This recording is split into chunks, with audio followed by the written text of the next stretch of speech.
Hello YouTube, welcome back to another episode of 4Color Films. Today we're going to be looking at a little bit, a couple different things.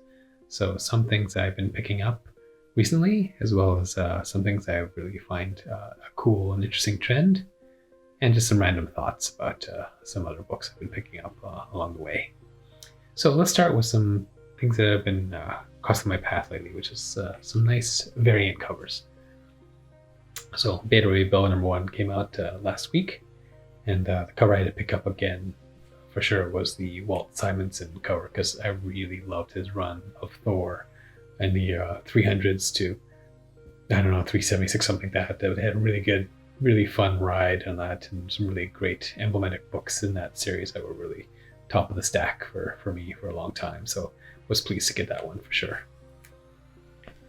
And then some other things I've been picking up lately are some of Peach Momoko's covers, which she does some really wonderful work. I think that she's really cracked the code on how to create an anime style that will work within most characters. And you can see from the prevalence of covers that she's had over the last couple of years, from Marvel to DC to independent. She's run the gamut of all of these and done some really exemplary work. So I've really been enjoying the work I've seen put out and the attention she's been getting because of it. So this is a beautiful cover.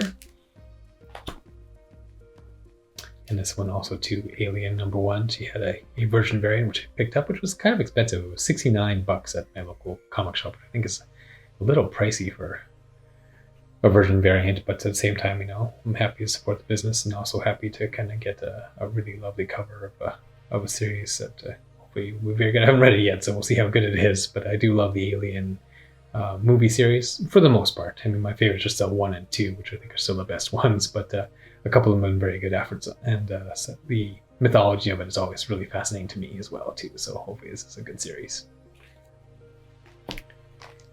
And then this one came on radar just because I think every now and then you get a series of books or covers that break new ground, and I think Patrick Gleason is one of those guys. He created this unique look that came about with Spider-Man 55, which I'll show you here, and then later on had like multiple variants on that side from second to third print, I think to fourth print even, and then he did a special Venom cover, and these are selling out like crazy.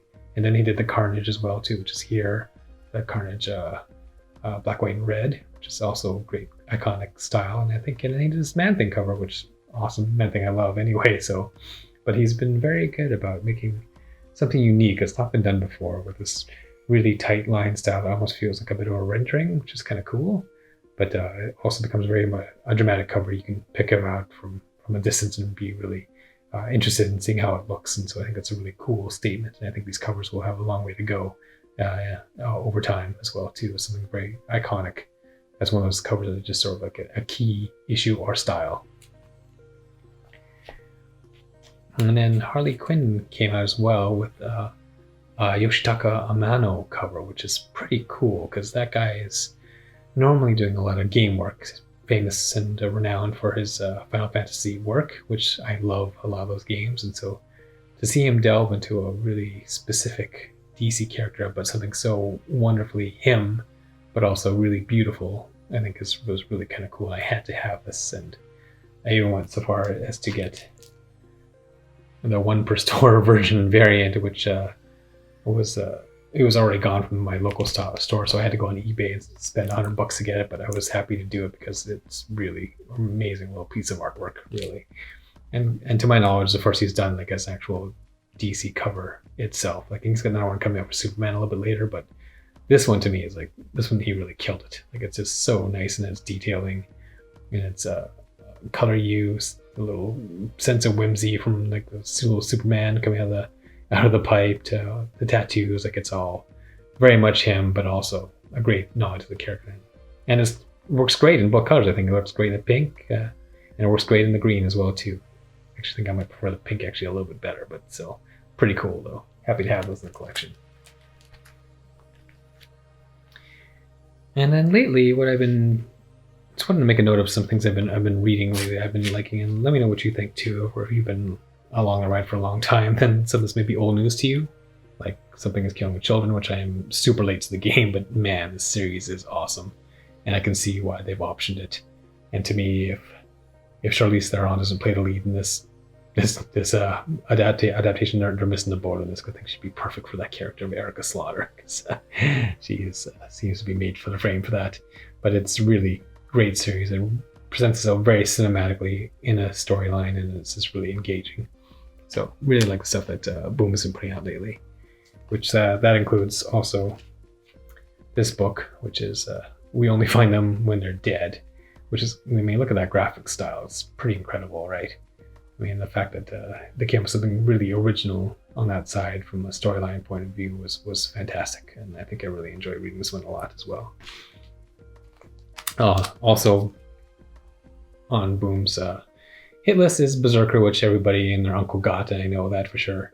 And I will say, after reading it, it's a little bit derivative. To me, it felt a lot like Old Guard. So if you've read that or watched the movie, very much the same premise. Immortals being put to use in private use and trying their best just to kind of get through in the world, but can't die. So in this case, it's very reminiscent of that. So I hope that in the next couple of issues it starts to differentiate itself from Old Guard by quite a bit. I mean, there's a fairly big difference, and I won't spoil it for anybody from the actual movie Old Guard or series, but it's pretty cool. But I mean, if you're into Keanu Reeves, if you like a lot of like hyper violent stuff, this book could be for you for sure, because it has a lot of that in it for sure. And as you can guess, it's already been optioned because Keanu's behind it, and he's like, I obviously want to play this guy that looks just like me and has a lot of fun and violence, so let's do this. And of course, Hollywood's going to do that, so we'll see how that comes out. And then this book, if you're not reading Department of Truth, you got to read this book. This book is incredible. It's so well written. It's so interesting. It's so on point culturally to what's going on, but it's also the premise of itself that it presents is really incredible. And I won't ruin it for you, but let's just say it wraps in everything from conspiracy theories to secret societies to the person behind the person sort of theories, but also just brings it home in a really smart and interesting way, but also really captivates your interest as it goes very, very, very, very well. So really enjoying reading this. James Tynion is definitely on fire. That book and a number of others are his, and it's really good to watch to read his stuff. Also picked up Scout's Honor, which is a recommend from my LCS, and it was an interesting book. Like, it's a really fun sort of post-apocalyptic view where like the Boy Scouts are leading the rest of the world right now because they have these mantras, these laws that come through the Boy Scout guide. So interesting way to handle it. So I'm gonna stay with it and see where it goes. And then this week I picked up a couple of books. Superman.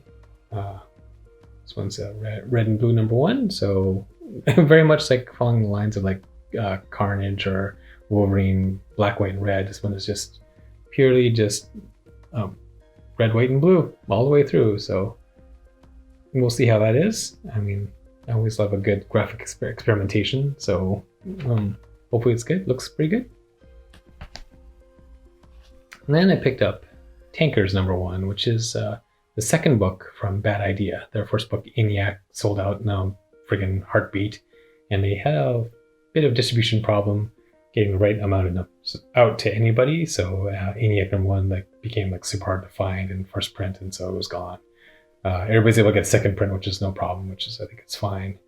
But interestingly, they made me buy the first 3, which is a little bit weird. So that I've not even read this book and you expect me to commit to all 3 books for like $17. I'm like, that's not great. I guess that's why they call it Bad Idea. But you know, well, hopefully this book is good and worth the next one. So I'm banked on that for now, and we'll see how that goes.